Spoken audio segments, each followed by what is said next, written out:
Indonesia.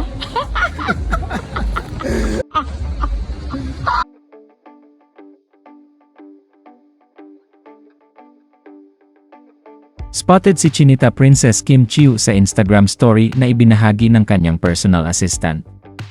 Kung saan ay makikita na nasa balisin sila, na nauna nang pinakita ng ate ni Kim Chiu na sila Cam.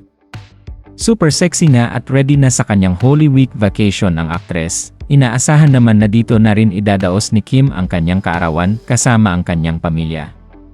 Samantala walang anino ni Paolo Avellino sa mga video na inilalabas ng mga kasama ni Kim, tila napagod siguro ang aktor.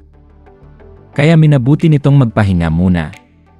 Ngunit panigurado na hindi nito palalampasin ang birthday ni Kim Chiu, kaya naman asahan na makakasama ito ng aktres sa kanyang pinakamahalagang araw.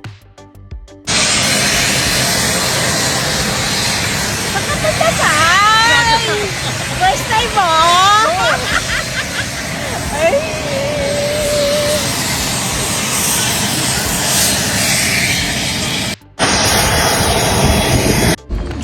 Say welcome to Bali.